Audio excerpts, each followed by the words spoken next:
কিয়ামতের আলামাত এসে গেছে, তাই তো ঘরের নারী রাস্তায় নেমেছে।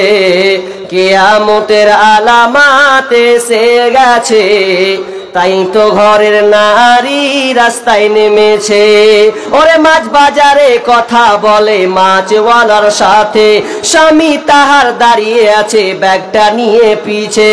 ওরে মাছ বাজারে কথা বলে মাছওয়ালার সাথে, স্বামী তাহার দাঁড়িয়ে আছে ব্যাগটা নিয়ে পিছে। স্বামী নিলেন মাছটা টেনে, স্ত্রী দেয় টাকা গুনে। স্বামী নিলেন মাছটা টেনে, স্ত্রী দেয় টাকা গুনে।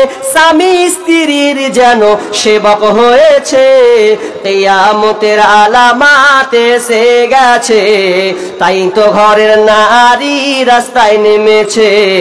কিয়ামতের আলামাত এসে গেছে, তাই তো ঘরের নারী রাস্তায় নেমেছে। ওরে বরখা পরা বরখা ছাড়া হাট বাজারে ঘোরে তারা। ওরে বরখা পরা বরখা ছাড়া হাট বাজারে ঘোরে তারা। কেউ বা আবার বরখা পরে বুবু মুখটা খোলা রেখেছে। কিয়ামতের আলামাত এসে গেছে, তাই তো ঘরের নারী রাস্তায় নেমেছে। কিয়ামতের আলামাত এসে গেছে, তাই তো ঘরের নারী রাস্তায় নেমেছে। ওরে হাট বাজারে মার্কেটে যান দেখবেন শুধু নারী, কেউ বা আবার সেজে কুজে করছে দোকানদারি। ওরে হাট বাজারে মার্কেটে যান দেখবে শুধু নারী, কেউ বা আবার সেজে কুজে করছে দোকানদারি। সব কিছুতেই আছে নারী, কেউ বা চালায় হোন্ডা গাড়ি। সব কিছুতেই আছে নারী, কেউ বা চালায় হোন্ডা গাড়ি। কেউ বা আবার অফিস আদালতে চাকরি করতেছে। কিয়ামতের আলামাত এসে গেছে, তাই তো ঘরের নারী রাস্তায় নেমেছে। কিয়ামতের আলামাত এসে গেছে, তাই তো ঘরের নারী রাস্তায় নেমেছে। ওরে নারী রূপে নারী বসাই কলঙ্কেরই দাগ, কারণ তারা চলতে চায় সমান করে ভাগ। নারী রূপে নারী বসাই কলঙ্কেরই দাগ, কারণ তারা চলতে চায় সমান করে ভাগ। আরে স্বামীর কথা শুনবো না, বদ্ধ ঘরে থাকবো না। শরীয়তের কথা শুনবো না, বদ্ধ ঘরে থাকবো না। তাই তো বুবু চলতে গিয়ে ধর্ষিতা হয়েছে।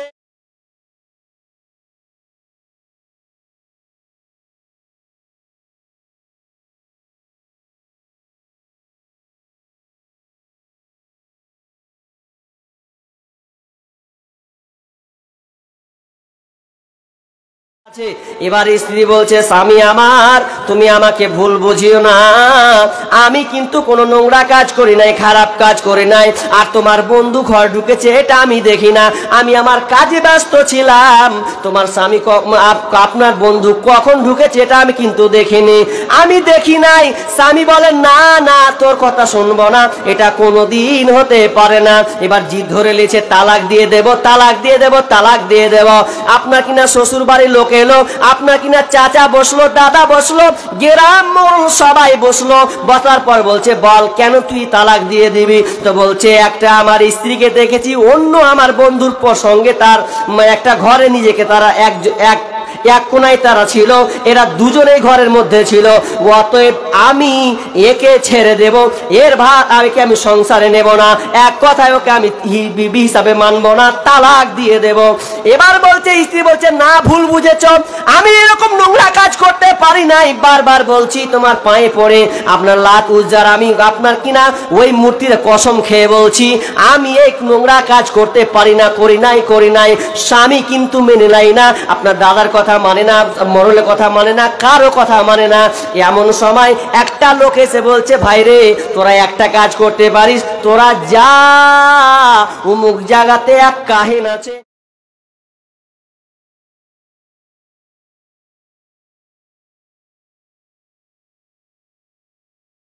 বলে আলহামদুলিল্লাহি রাব্বিল আলামিন, আমার আল্লাহ সাত আসমান থেকে বলে আমার বান্দা আমার প্রশংসা করেছে আলহামদুলিল্লাহি রাব্বিল আলামিন, মানে সমস্ত প্রশংসা যিনি সারা জাহানের প্রতিপালক। তার মানে আল মানে সমস্ত, হাম মানে প্রশংসা, লিল্লাহ মানে আল্লাহর জন্য, সমস্ত প্রশংসা আল্লাহর জন্য যিনি সমস্ত জাহানের প্রতিপালক। এবার আমার আল্লাহ বলছেন আমার বান্দা আমার প্রশংসা জ্ঞাপন করেছে। আল্লাহ উত্তর দেন আমার বান্দা আমার প্রশংসা করেছে। যখন বান্দা বলে আর রহমানির রহিম, যখন বান্দা আর রহমানুর রহিম যখন পড়ে আল্লাহ উত্তর দেয় যে আমার বান্দা আমার গুণগান বর্ণনা করেছে। যখন বান্দা বলে মালিক ইয়াউমিদ্দিন, তখন আল্লাহ উত্তর দেয় আমার বান্দা আমার ক্ষমতা বর্ণনা করেছে।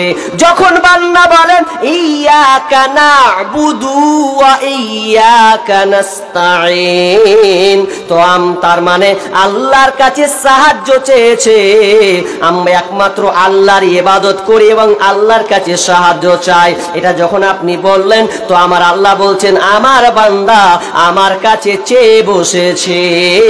দিয়ে আমার আল্লাহ বলছেন বান্দারে তুই আমার কাছে কি চাইবি, তুই তো জানিস না, আমি আল্লাহ তোকে শিখিয়ে দিলাম। তুই চাইবি ইহদিনাস সিরাতাল মুস্তাকিম, তুই আমার কাছে হেদায়েতের রাস্তা চাইবি। ইহদিনাস সিরাতাল মুস্তাকিম, হে আল্লাহ তুমি আমাকে হেদায়েতের পথে চালাও। তাহলে সূরা ফাতিহাতে হেদায়েতের কথা আছে, হেদায়েত ওখানে লুকিয়ে আছে। এবার চলেন আমি আপনাকে বলবো সূরা বাকারার প্রথম থেকে স্টার্ট করেছি, সময় সংকীর্ণ থাকার কারণে আমি কেটে পড়লাম আর ব্যাকেটে গেলাম না। কি আমি সূরা বাকারার প্রথম এক ধারাবাহিক প্রায় এক রুকুর কাছাকাছি পড়ে ফেলেছি। তো ওই জিনিসটি আপনাকে আমি বুঝাবো, একটু বুঝার অনুধাবন করুন। আল্লাহ বলেন আলিফ লাম মিম, এই অর্থ কেবল আল্লাহ তাআলা জানেন, পৃথিবীর কেউ জানে না। যালিকাল কিতাবু লা রাইবা ফীহি, এটা এমন একটি কিতাব, এটা এমন একটি গ্রন্থ যার মধ্যে কোনো ভুল নাই, সংশয় নাই। এটা এমন একটা গ্রন্থ যে গ্রন্থের মধ্যে আপনি ভুল পর্যন্ত বের করতে পারবেন না। যদি ভুল বের করার চেষ্টা করেন তো আপনি পারবেন না ভুল বের করতে। পৃথিবীর অনেক মনীষী, অনেক দার্শনিক, অনেক স্কলার যারা আপনার কিনা খ্রিস্টান, হিন্দু, তারা চেষ্টা করেছে কোরআনের ভুল বের করবে। যেমন করে আপনার কিনা ওই মিস্টার গ্যারি মিলার, সে চেষ্টা করেছিল যে আমি কোরআনের ভুল বের করতে করেই ছাড়ব। খ্রিস্টান আমার ধর্মগ্রন্থ, এই খ্রিস্টানে এত কিছু ভুলে ভরা আর কোরআনে ভুল থাকবে না, এটা হতে পারে না।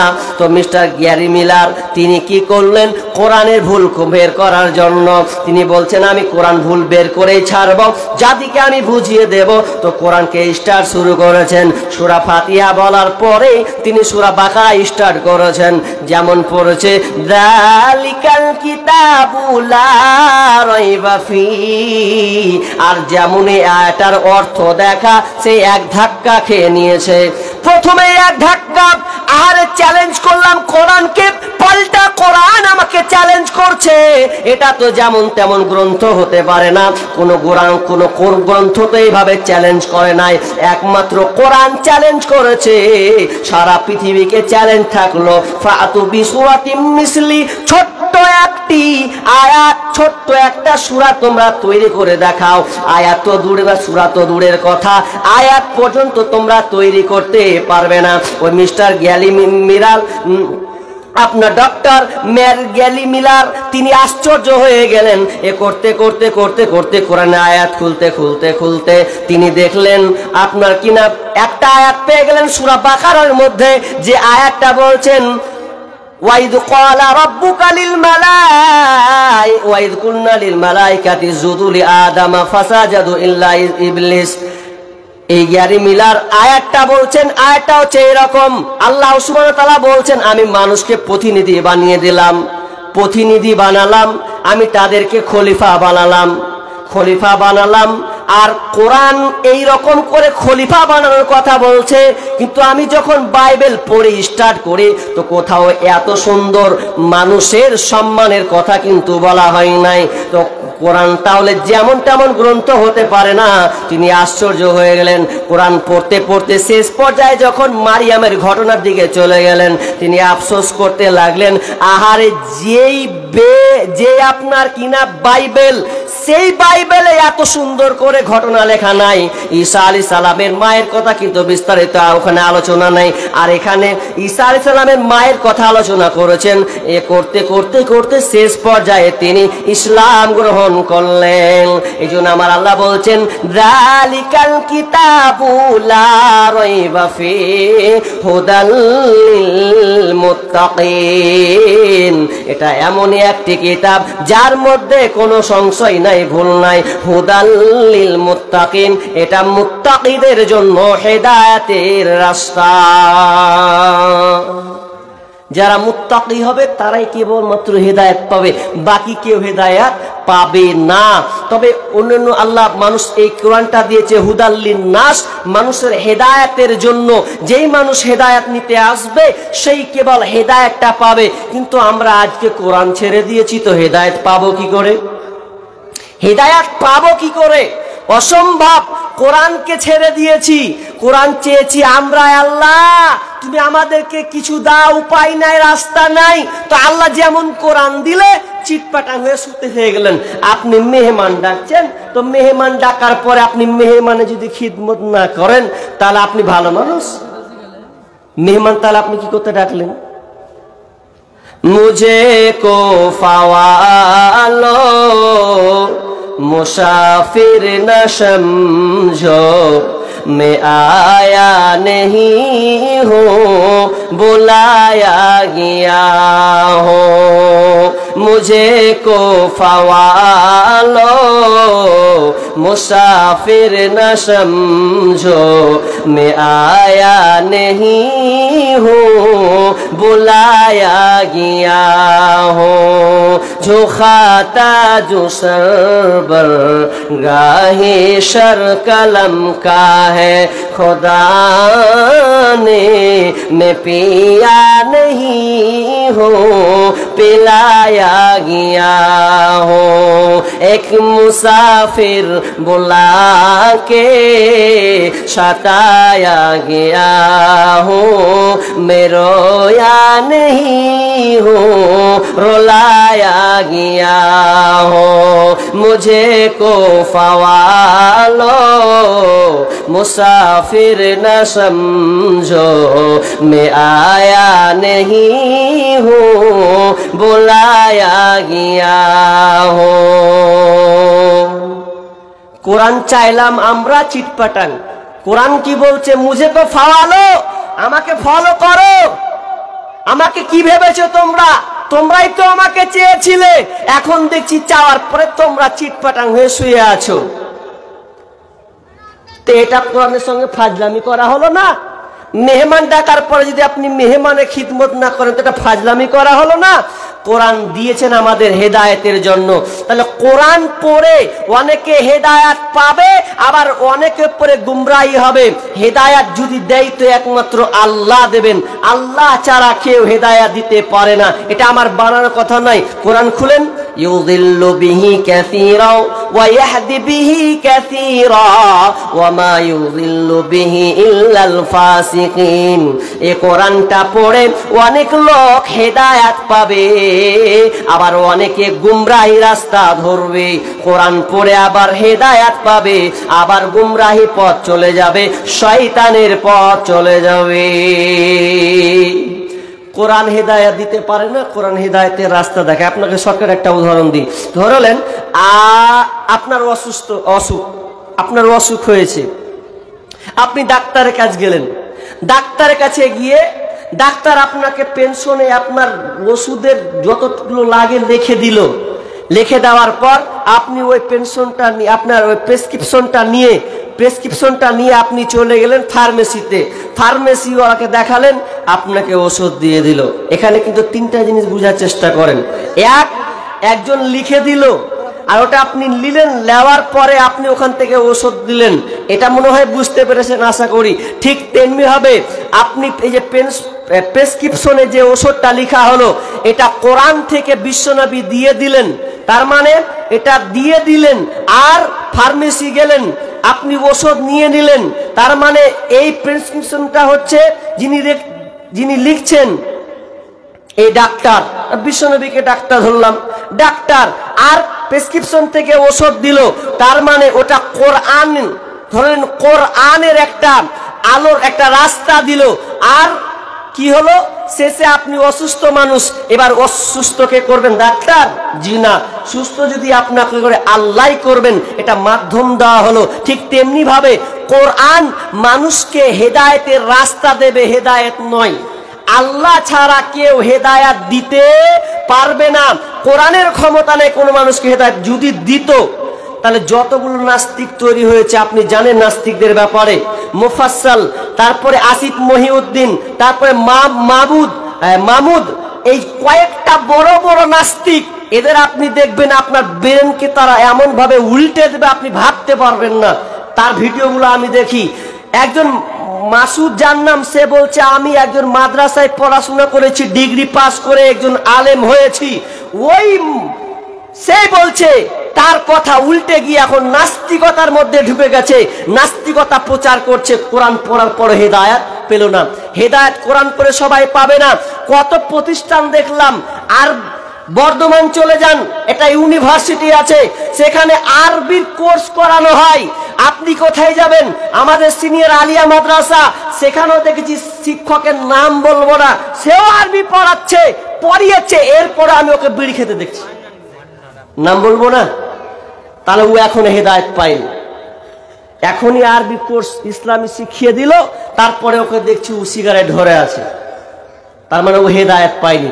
কোরআন হেদায়েত দিতে পারে না। কোরআন আপনাকে হেদায়েতের নূর রাস্তা দেবে, আপনি ধরে নেবেন, সবাই পারবে না।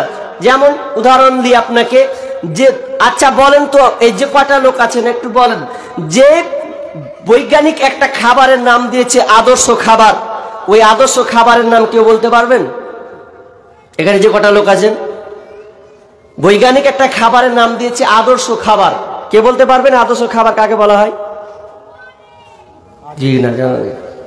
আদর্শ খাবার নাম দেওয়া হয়েছে, তার নাম হচ্ছে মিল্ক, দুধকে বলা হয়েছে আদর্শ খাবার। কেন? এই খাবারটা এমনই একটি ভিটামিন, ক্যালোরি, এর মধ্যে এমন ভিটামিন ক্যালোরি রয়েছে, এর শক্তি ক্ষমতা রয়েছে, প্রোটিন যুক্ত মানে রয়েছে, গুণ রয়েছে, যেই গুণটা ভিটামিন, সেখানে আপনি যদি দুধ পান করেন, তাহলে দুধ পান করার পর আপনার তৃষ্ণাও মিটে যাবে, আপনার ভোগ খিদাটাও মিটে যাবে। কিন্তু আপনি যদি পানি পান করেন, তাহলে পানি পান করার পর আপনার তৃষ্ণা মিটবে, কিন্তু আপনার ভোগ মিটবে না। আপনি যদি ফল ফ্রুট খান, কোনো খাবার খান, এই খাবার খেলে আপনার ভোগ মরে যাবে, কিন্তু তৃষ্ণা ভালো লাগবে না। পানি না হলে চলে না, পানি খেতে হবে। কিন্তু দুধ এমনই একটি খাবার, যেই খাবারটা খেলে আপনার ভোগ এবং তৃষ্ণা দুটোই মিটে যাবে। এই জন্য বিজ্ঞানীরা এর নাম দিয়েছে আদর্শ খাবার। এবার চলেন, এত প্রোটিনযুক্ত খাবার, এই খাবার কিন্তু সবার নসিবে জুটবে না। জুটবে? ডাক্তারকে যদি আপনি এখনই বলে দেন যে আমার আমসা পায়খানা শুরু হয়ে গেছে, ডায়রিয়া শুরু হয়ে গেছে, তাহলে ডায়রিয়া যদি হয়, ডাক্তার বলে খবরদার দুধে হাত দেওয়া যাবে না, দুধে হাত দেওয়া যাবে না। যদি তুমি দুধে হাত দাও, তাহলে তোমাকে পায়খানাকে বন্ধু ভেবে নিতে হবে। পায়খানাকে বলতে আমার বন্ধু, তোর পাশে আছি, ফাটা ঢুকবার বের হবে, এরকম হয়ে যাবে। ল্যাপ কাঁথা নিয়ে ওই পায়খানাকে বন্ধু ভেবে নিতে হবে, কিছু করার নেই। ডায়রিয়া আমাশয় হলে আপনাকে দুধে হাত দেওয়াই যাবে না। ঠিক তেমনি ভাবে কোরআন কাদের জন্য?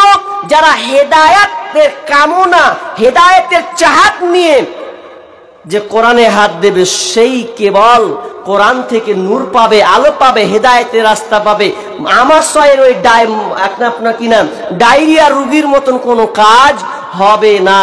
তাহলে কোরআন হেদায়েত দিতে পারে না, রাস্তা দিতে পারে। চলেন ব্যাকেট কাটলাম, এটাও আর যুক্তিসঙ্গত বললাম না, ছেড়ে দিলাম। এবার চলেন, তাহলে আল্লাহ রাসূল কি হেদায়েত দিতে পারে?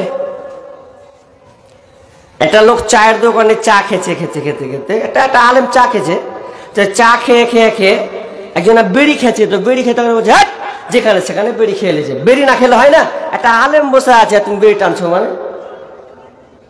তখন আলেমটা বলছে আর কে আল্লাহ কখন যে হেদায়েত দেবে, তো ঠুট করে ধরে লেছে, বলছে হেদায়েত দেবে তা আমার কি দোষ? আল্লাহ যদি হেদায়েত না দেয় তা আমার কি দোষ? আমার কি ভুল আছে এখানে? কথা যুক্তি ধরছেন? দেখো, যে হেদায়েতের মালিক তো আল্লাহ, তাহলে আমার কেন দোষ হবে? আল্লাহ যদি হেদায়েত দেয় তেমনি তো আমি হেদায়েত পাবো। তুই তো ভেজালে পড়ে গেছে, কেমন প্রশ্ন ছুড়লি তুই আমাকে? চা খেয়ে যদি উত্তর না দিতে বলছে মূল বিশালা কমা আছে, দিল না, তো তোকে উত্তর দেয় এটা। তো এই আলেমটা এবার বলছে আচ্ছা বলেন তো, দুধ কে দেয়? মানে বাচ্চা কাঁদলে দুধ কে দেয়? মা দেয়। আচ্ছা মা দুধ দেয়, ঠিক আছে, মা দুধ দিল। এবার যদি বাচ্চাটা না কাঁদে, মা ধরুন রান্না করছে, বাচ্চা কাঁদে না, চুপচাপ শুতে আছে, আচ্ছা বলেন তো ওই মা বাচ্চাকে দুধ দেবে?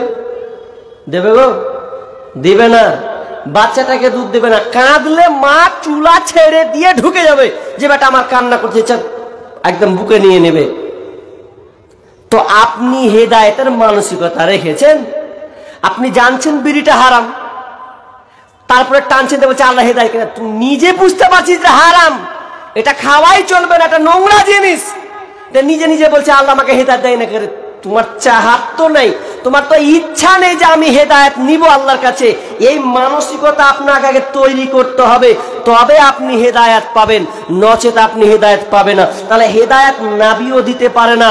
যেই নবী আবু তালেবকে হেদায়েত দিতে পারেন, তার চাচা, যেই চাচাকে এত সম্মান, সেই আবু তালেব বিশ্বনবীকে এত সম্মান করতেন, এত শ্রদ্ধা করতেন, এত ভালোবাসতেন যে বলার কথা নয়। এই হাদিস অনেক ঘটনা আছে যে আল্লাহ রাসূল যখন রাস্তা বাড়ি ঢুকতে আলী এখানে বসে আছে, তো কি করছে, আলীকে নামিয়ে দিয়ে বিশ্বনবীকে এখানে ঠাই নিয়ে নিলেন, আলী তুমি বসো, আমার কোলে বসো। শুধু তাই নয়, বিশ্বনবী যখন শিশু অবস্থায়, বাল্য অবস্থায় থাকতেন, খেলাধুলা করতেন, সবাই তার আপন আপন পিতারা ডাকতেন। ডাকার পর ডাকতে সবাই আপন সন্তানকে ডাকত, কিন্তু বিশ্বনবী ওখানে থেকে যেতেন। একদিন সন্ধ্যা ঘনিয়ে গেছে, এবার আবু তালেব বলছে কই মোহাম্মদ, বেটা মোহাম্মদ তো আসে না, তো কি করা যায়, মনে হয় মাঠেই থেকে গেছে। এবার পর ডাকার পর এবার বিশ্বনবীকে দেখে নিয়েছেন শিশু মোহাম্মদ, তখনও নবী হননি। এরপরে আবু তালেব বলছেন বেটা মোহাম্মদ আয় বেটা বাড়ি চ। তো বলছেন চাচা যান, আমার কি আব্বা নাই? আব্বা কি আমাকে ডাকবে না? আমি কি আমাকে আব্বা বলে মোহাম্মদ বলে ডাকবে না? যে এই ছেলেরা যেমন তার বাপের হাত ধরে চলে গেল, আমাকে কি এভাবে কেউ ডাকবে না?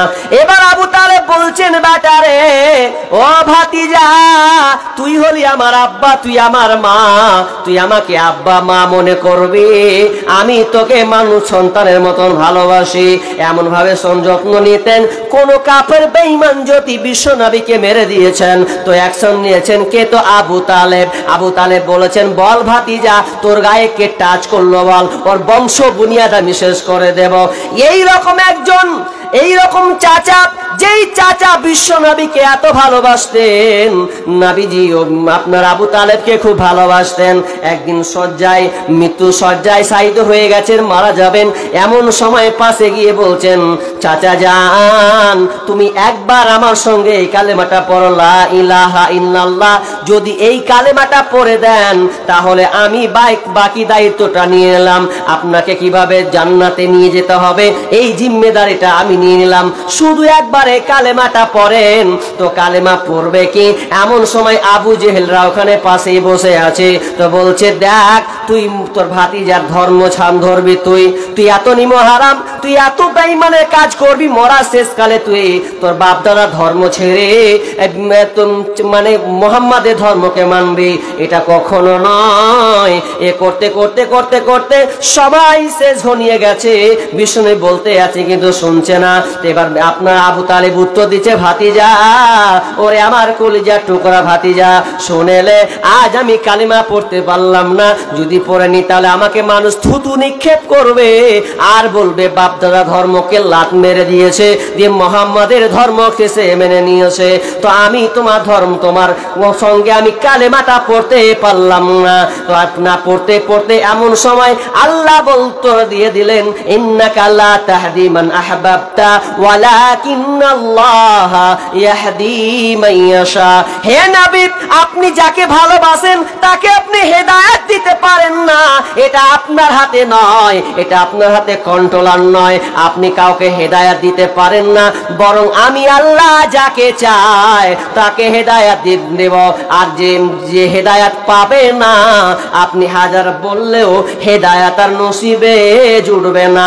আমি ভালো করে জানি কে হেদায়েত নেবে আর কে নিবে না।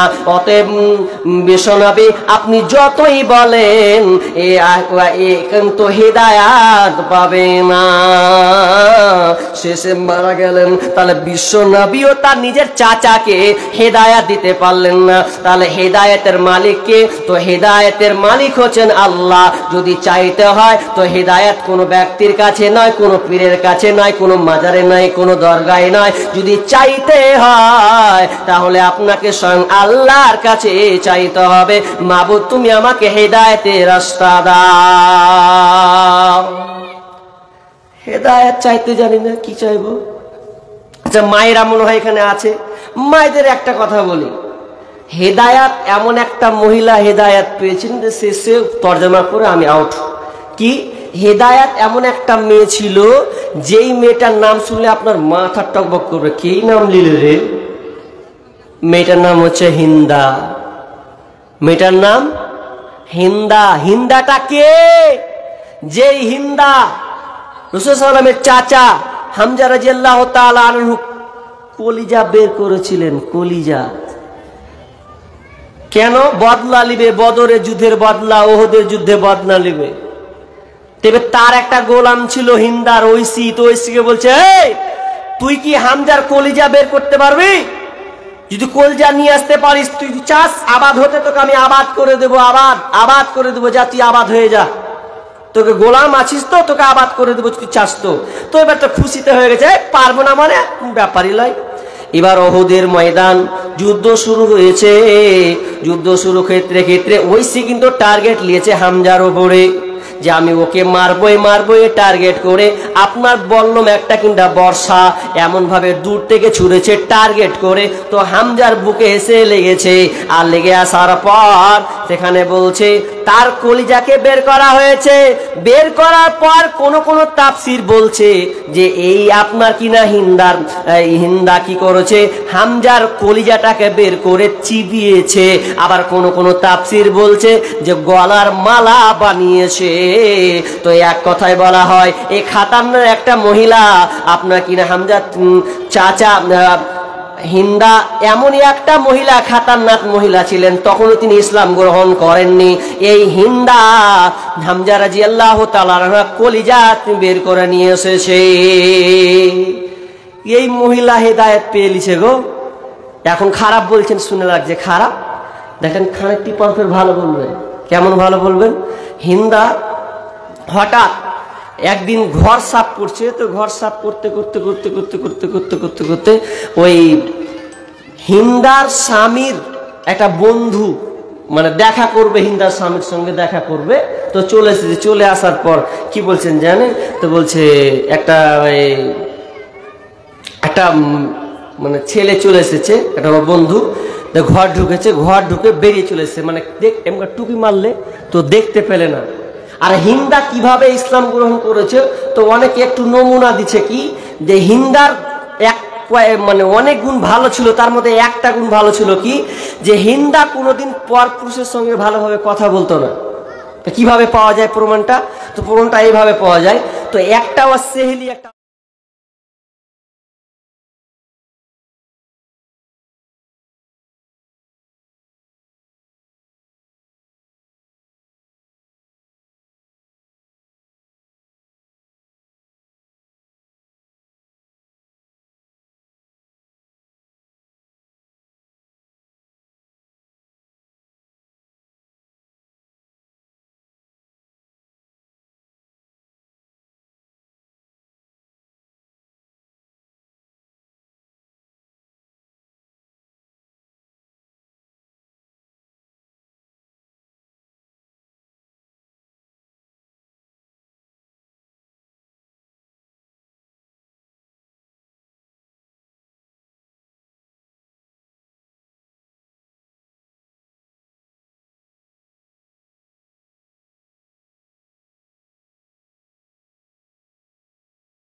কিয়ামতের আলামাত এসে গেছে, তাই তো ঘরের নারী রাস্তায় নেমেছে। কিয়ামতের আলামাত এসে গেছে, তাই তো ঘরের নারী রাস্তায় নেমেছে। ওরে মাছ বাজারে কথা বলে মাছওয়ালার সাথে, স্বামী তাহার দাঁড়িয়ে আছে ব্যাগটা নিয়ে পিছে। ওরে মাছ বাজারে কথা বলে মাছওয়ালার সাথে, স্বামী তাহার দাঁড়িয়ে আছে ব্যাগটা নিয়ে পিছে। স্বামী নিলেন মাছটা টেনে, স্ত্রী দেয় টাকা গুনে। স্বামী নিলেন মাছটা টেনে, স্ত্রী দেয় টাকা গুনে। স্বামী স্ত্রীর যেন সেবক হয়েছে। কিয়ামতের আলামাত এসে গেছে, তাই তো ঘরের নারী রাস্তায় নেমেছে। কিয়ামতের আলামাত এসে গেছে, তাই তো ঘরের নারী রাস্তায় নেমেছে। ওরে বরখা পরা বরখা ছাড়া হাট বাজারে ঘোরে তারা। ওরে বরখা পরা বরখা ছাড়া হাট বাজারে ঘোরে তারা। কেউ বা আবার বরখা পরে বুবু মুখটা খোলা রেখেছে। কিয়ামতের আলামাত এসে গেছে, তাই তো ঘরের নারী রাস্তায় নেমেছে। কিয়ামতের আলামাত এসে গেছে, তাই তো ঘরের নারী রাস্তায় নেমেছে। ওরে হাট বাজারে মার্কেটে যান দেখবেন শুধু নারী, কেউ বা আবার সেজে কুজে করছে দোকানদারি। ওরে হাট বাজারে মার্কেটে যান দেখবে শুধু নারী, কেউ বা আবার সেজে কুজে করছে দোকানদারি। সবকিছুতেই আছে নারী, কেউ বা চালায় হোন্ডা গাড়ি। সবকিছুতেই আছে নারী, কেউ বা চালায় হোন্ডা গাড়ি, কেউ বা আবার অফিস আদালতে চাকরি করতেছে। কিয়ামতের আলামাত এসে গেছে, তাই তো ঘরের নারী রাস্তায় নেমেছে। কিয়ামতের আলামাত এসে গেছে, তাই তো ঘরের নারী রাস্তায় নেমেছে। ওরে নারী রূপে নারী বসাই কলঙ্কেরই দাগ, কারণ তারা চলতে চায় সমান করে ভাগ। নারী রূপে নারী বসাই কলঙ্কেরই দাগ, কারণ তারা চলতে চায় সমান করে ভাগ। আরে স্বামীর কথা শুনবো না, বদ্ধ ঘরে থাকবো না। শরীয়তের কথা শুনবো না, বদ্ধ ঘরে থাকবো না। তাই তো বুবু চলতে গিয়ে ধর্ষি তা হয়েছে।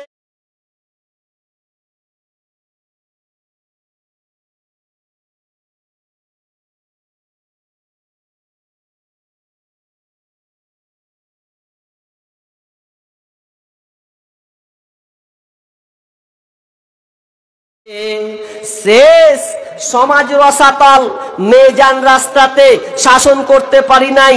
চরিত্র বেহায়া বেঢঙ্গার মতন হয়ে গেছে, আপনার মেয়েকে আপনি শাসন করতে পারেন নাই। অথচ হিন্দা একজন মুসলিম নন, এরপরে তার চরিত্র গ্লানি দেখেন, তার একটা গুণ দেখেন যে পরপুরুষের সঙ্গে কথা বলতো না। ওই সময় একটা তার বন্ধু ঘর ঢুকেছে, হিন্দাকে শুধু দেখতে পেয়েছে, ঘর থেকে বেরিয়ে চলে গেছে। তো এবার কি বলবে? আর আল্লাহ কি কাম দেখেন, ওই সময় ফের হিন্দার স্বামী বাড়ি ঢুকে গেছে, আর যেমন ঢুকে যাওয়া এবার বলছে ব্যাপার খারাপ। কি ব্যাপার হলো রে? ফের আমার স্বামী, ফের আমার স্ত্রী, ফের আমার বন্ধু একটা ঘরে, মানে বেরিয়ে চলে গেল। গড়বার কাজ তো উল্টা পাল্টা হয়েছে। নাহলে একটা ছেলে মেয়ে, একটা মেয়ে আর একটা ছেলে ঘরে থাকবে। কি হলো বাবার? এত ডিস্টার্ব করিয়েন না ভাই, মানুষের গ্যারেন্টি নেই তো মাইকের গ্যারেন্টি থাকবে। তো কি বলছিলাম? তো হিন্দা এবার বলছে স্বামী আপনি আমাকে ভুল বুঝিয়েন না, ভুল বুঝিয়েন না। যে ছেলেটা এসছে তা আমি দেখিনি তোমার বন্ধুকে। চুপ, তুই দেখিসনি মানে? এখনি ঘর থেকে বের হলো, তুই বলছিস দেখেনি মানে? এটা হতে পারে না, শুনবো না। তোরা ফুসুর ফাসার করেছিস না হলে।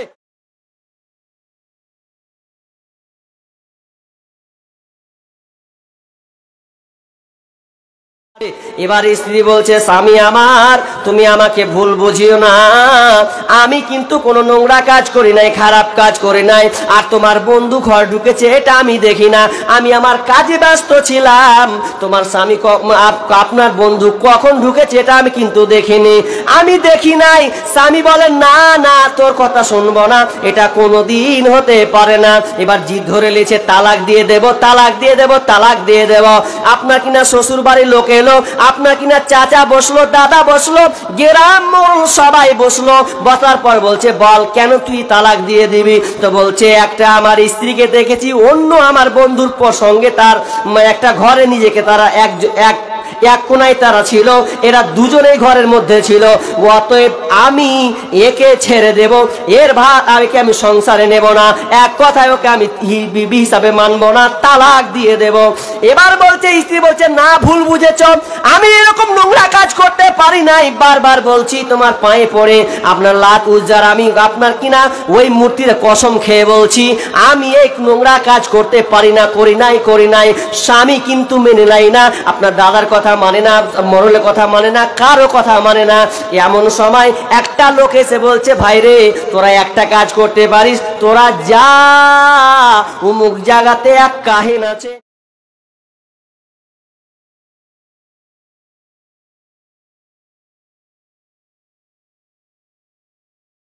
তো তাহলে এই কথাটা রাখলাম, চলে গেলাম। তাহলে যাওয়ার পর যখন চলে গেছে, ওই যেতে যেতে যেতে যেতে যেতে এমন একটা পর্যায়ে চলে গেল, যাওয়ার পর এবার হাত দেখাবে কাহিনকে, মানে যাকে বলা হয় কবিরাজ, জ্যোতিবাবু নাকি বলে, জ্যোতিষী নাকি, জ্যোতিষী মানে হাত দেখবে। তা হাত দেখাচ্ছে, বলছে হাত দে। এবার হাত দিল, হাত দেওয়ার পর বলছে শোনে লাও। হাতটা যখন কাহিন ধরে নিয়েছে, এতে বলতে বলতে বলছে ও হিন্দার স্বামী, আপনার স্ত্রী হচ্ছে নিরপরাধ, ওর কোনো অপরাধ নাই, ও কোনো পর পুরুষের সঙ্গে লিপ্ত যে নাই, লিপ্ত হয় নাই, ওর সঙ্গে কোনো সম্পর্ক হয় খারাপ সম্পর্ক হয় নাই, এর সঙ্গে কোনো খারাপ নোংরা কাজ হয় নাই। এ বলতে বলতে বলতে কাহিন বলছে তোমার স্ত্রী হচ্ছে নিরপরাধ, এর কোনো মানে এর কোনো খারাপ নোংরা কাজ নাই, এর দ্বারাই কোনো খারাপ কাজ হয়নি। আর যখনই কাহিন চালিয়ে দিল হাত, এবার কিন্তু হিন্দার স্বামী মুচকি মুচকি হাসছে। আহা যাক, কাজ হয়েছে, আমি খামকা সন্দেহ করতে গেলাম। এবার কাহিন যদি ওখানে স্টপ থেকে যেত, ওখানে যদি স্টপ থেকে যেত তাহলে কিন্তু আর সংসারটা চলে যেত। কিন্তু এটা আল্লাহর কারিশমা, এটা দেখেন উল্টা হয়ে গেল। এবার কাহিন চুপ না থেকে এবার আবার হাত চালাতে শুরু করেছে। এবার হিন্দার হাত চালাতে চালাতে চালাতে এবার বলছে, হিন্দারে তুমি হবে গর্ভবতী, তোমার পেট থেকে একটা সন্তান আসবে। ওই সন্তান যখন আসবে তো ওই সন্তানটা যেমন তেমন সন্তান হবে না, ওই সন্তানটা হবে আপনার সারা ওয়ার্ল্ড, সারা পৃথিবীর মানুষ যাকে চিনবে তিনি হবেন একজন রাজা, তিনি হবেন একজন খলিফা বাদশাহ। এই এমন একটা রাজা বাদশাহ হবে। তো এই বাদশাহ হবে, তো তুমি এখান থেকে সুসংবাদটা নিয়ে নাও। আর যখনই হিন্দাকে এই সুসংবাদ দিয়ে দিল, তো এবার সঙ্গে সঙ্গে বলছে, তাহলে এবার হাসতে হাসতে বলছে, শুনে লাও যে এবার হিন্দাকে বলছে, হিন্দার স্বামীকে বলছে, স্বামী আমার, আমি তোমার ভাত খাবো না। কি হলো রে, কেস তো উল্টা হয়ে গেল। এতক্ষণ স্ত্রী বলছে আমাকে ছাড়িও না ছাড়িও, তো স্ত্রী এখন ঘুরিয়ে বলছে যে স্বামী আপনার সংসার করব না। তখন স্বামী বলছে তুই বদলা নিবে লেগে এরকম করছো, আমি মা আর ওরকম করিস না, চ চ চ চ চ। বলছে না যাব না। কেন যাবে না? বলছে কষ্ট দিয়েছি সেই না, কষ্ট নয়। এবার স্বামী শুনে লাও, আমি তোমার সংসারে অনেক কয়েক বছর ধরে থাকলাম, আমি তোমার ব্যাপারে জানি তুমি একটা হিজড়া, তোমার দ্বারাতে কোনো দিন সন্তান আসতে পারে না। আর কাহিন আমাকে বলে দিয়েছে যে কাহিন বলে দিয়েছে তোমার পেট থেকে একটা রাজা তৈরি হবে, একটা মহারাজ তৈরি হবে, খলিফা হবে, যেই আপনার শাসন করবে পৃথিবীকে। তো শুনে নাও, তো আমি তোমার সংসার থাকবো না, আমি তোমার ভাত খাবো না। কত বুঝায় বুঝায় বুঝায়, এই করতে করতে করতে করতে হিন্দা শেষ পর্যন্ত বিশ্বনবীর চাচা আবু সুফিয়ানকে বিবাহ করেছিলেন। আর বিবাহ করার ওই ঔরসে আপনার কি নাম মুয়াবিয়া রাদিয়াল্লাহু তাআলার জন্ম হয়। ইসলাম নিয়ে এলো, ইসলাম গ্রহণ করে নিল। আর আমরা আমাদের দেখেন মুসলিম ঘরে জন্ম নিয়েছি, কি আছে আমাদের। এবার আমি বক্তা যখন চলে এলো, এই অর্থটা করে দিয়ে আজকে আলোচনা এখানে শেষ করে দিই। কি বলছিলাম? হুদাল্লিল মুত্তাকিন, মুত্তাকিন যারা, মুত্তাকিনের ইয়াকিন মানে মুত্তাকিনের আশা, অর্থাৎ হেদায়েতের আশা রাখবে তারাই কেবল হেদায়েত পাবে, মুত্তাকি। কি বলছিলাম এবার?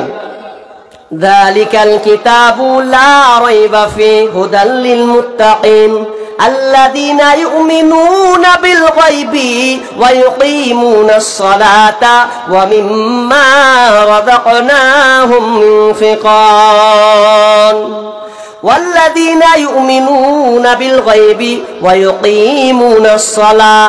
তারমানে আল্লাহ বলছেন মুত্তাকি কারা হবে শুনে নাও, যারা কিনা 5 ওয়াক্তে পাবন্দ হবে, ওয়া ইয়াকুমুনাস সালাতা ওয়া মিম্মা রাযাকনাহুম ইউনফিকুন, এবং তাদের নিজের ধন সম্পদ থেকে, নিজের রোজগার থেকে আল্লাহর রাস্তায় ব্যয় করবে।